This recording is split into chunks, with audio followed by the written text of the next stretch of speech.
ਸ਼੍ਰੀ ਗੁਰੂ ਅਮਰਦਾਸ ਜੀ ਦੀ ਵਡਿਆਈ ਸੁਣ ਕੇ ਇੱਕ ਸੰਨਿਆਸੀ ਉਹਨਾਂ ਦੇ ਦਰਸ਼ਨਾਂ ਲਈ ਆਇਆ। ਉਸ ਸੰਨਿਆਸੀ ਦੇ ਮਨ ਵਿੱਚ ਇੱਕ ਇੱਛਾ ਸੀ ਕਿ ਮੈਂ ਕਿਸੇ ਪੂਰਨ ਬ੍ਰਹਮ ਗਿਆਨੀ ਤੋਂ ਉਪਦੇਸ਼ ਲੈ ਕੇ ਆਪਣਾ ਜੀਵਨ ਸਫਲ ਕਰਾਂ।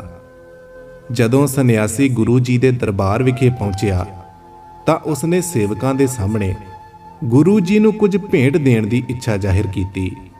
ਤਾਂ ਜਵਾਬ ਵਿੱਚ ਸੇਵਕਾਂ ਨੇ ਕਿਹਾ ਕਿ ਪਹਿਲਾਂ ਤੁਸੀਂ ਲੰਗਰ ਵਿੱਚ ਜਾ ਕੇ ਲੰਗਰ ਛਕੋ ਤੇ ਫਿਰ ਤੁਸੀਂ ਗੁਰੂ ਜੀ ਦੇ ਦਰਸ਼ਨ ਪਾ ਸਕਦੇ ਹੋ। ਸੇਵਕਾਂ ਦੇ ਮੂੰਹੋਂ ਇਹ ਗੱਲ ਸੁਣ ਕੇ ਉਹ ਸੰਨਿਆਸੀ ਗਹਿਰੀ ਸੋਚ ਵਿੱਚ ਪੈ ਗਿਆ, ਕਿਉਂਕਿ ਉਹ ਕਿਸੇ ਦੂਜੇ ਦਾ ਤਿਆਰ ਕੀਤਾ ਭੋਜਨ ਕਦੀ ਨਹੀਂ ਸੀ ਛਕਦਾ।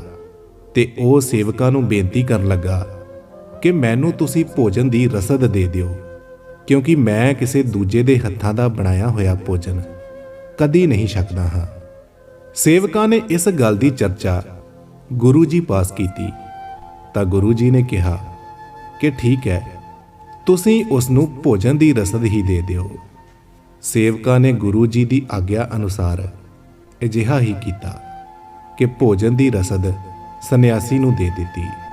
ਸੰਨਿਆਸੀ ਰਸਦ ਲੈ ਕੇ ਨੇੜੇ ਪੈਂਦੀ ਨਦੀ ਦੇ ਕੰਢੇ ਇੱਕ ਇਕਾਂਤ ਸਥਾਨ ਤੇ ਜਾ ਕੇ ਬੈਠ ਗਿਆ ਤੇ ਉਸਨੇ ਪੱਥਰਾਂ ਨਾਲ ਇੱਕ ਚੁੱਲ੍ਹਾ ਤਿਆਰ ਕਰਕੇ ਆਪਣੇ ਜੋਗਾ ਭੋਜਨ ਬਣਾ ਲਿਆ।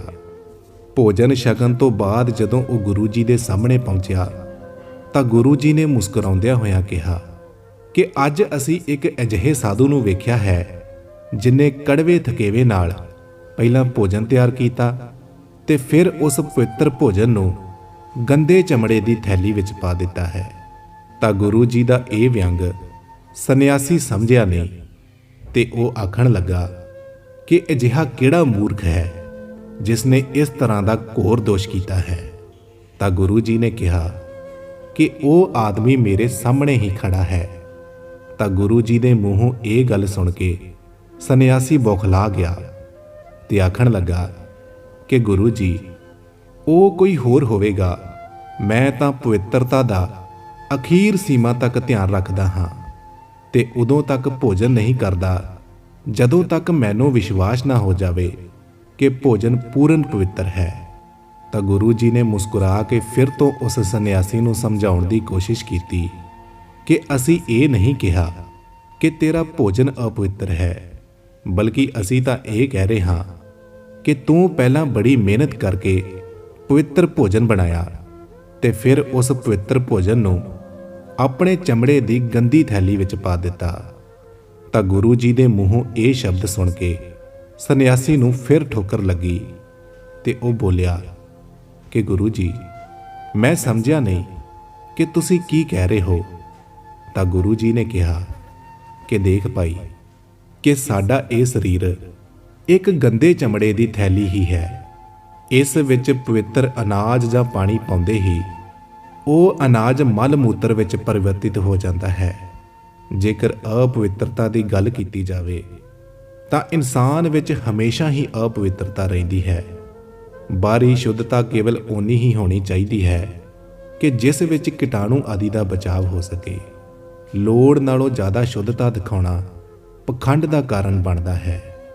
ਤਾਂ ਗੁਰੂ ਜੀ ਦੇ ਮੂੰਹੋਂ ਇਹ ਗੱਲ ਸੁਣ ਕੇ ਸੰਨਿਆਸੀ ਨੇ ਆਪਣਾ ਸਿਰ ਝੁਕਾ ਲਿਆ ਤੇ ਆਖਣ ਲੱਗਾ ਕਿ ਗੁਰੂ ਜੀ, ਮੈਨੂੰ ਮਾਫ ਕਰ ਦਿਓ, ਕਿਉਂਕਿ ਮੈਂ ਕੁਦਰਤ ਦਾ ਰਹੱਸ ਨਹੀਂ ਜਾਣ ਪਾਇਆ ਤੇ ਇਸੇ ਕਰਕੇ ਪੂਰਨ ਗਿਆਨ ਲੈਣ ਦੀ ਇੱਛਾ ਵਿੱਚ ਮੈਂ ਤੁਹਾਡੇ ਚਰਨਾਂ ਵਿੱਚ ਆਇਆ ਹਾਂ।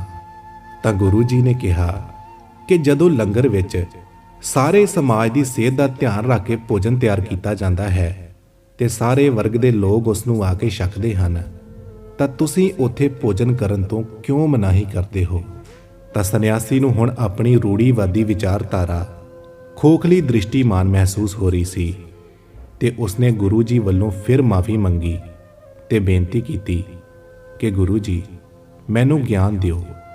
ਤਾਂ ਗੁਰੂ ਜੀ ਨੇ ਉਸ ਸੰਨਿਆਸੀ ਨੂੰ ਕਿਹਾ ਕਿ ਗਿਆਨ ਤਾਂ ਜ਼ਰੂਰ ਮਿਲੇਗਾ, ਪਰ ਪਹਿਲਾਂ ਭਰਮ ਜਾਲ ਵੱਲੋਂ ਉਤਰ ਕੇ ਲੰਗਰ ਵਿੱਚ ਜਾ ਕੇ ਭੋਜਨ ਕਰਕੇ ਆਓ। ਤਾਂ ਸੰਨਿਆਸੀ ਤੁਰੰਤ ਪਰਤ ਕੇ ਲੰਗਰ ਵਿੱਚ ਭੋਜਨ ਕਰਨ ਚਲਾ ਗਿਆ ਤੇ ਸੇਵਾਦਾਰਾਂ ਨੇ ਉਸ ਨੂੰ ਬੜੇ ਆਦਰ ਭਾਵ ਨਾਲ ਭੋਜਨ ਛਕਾਇਆ।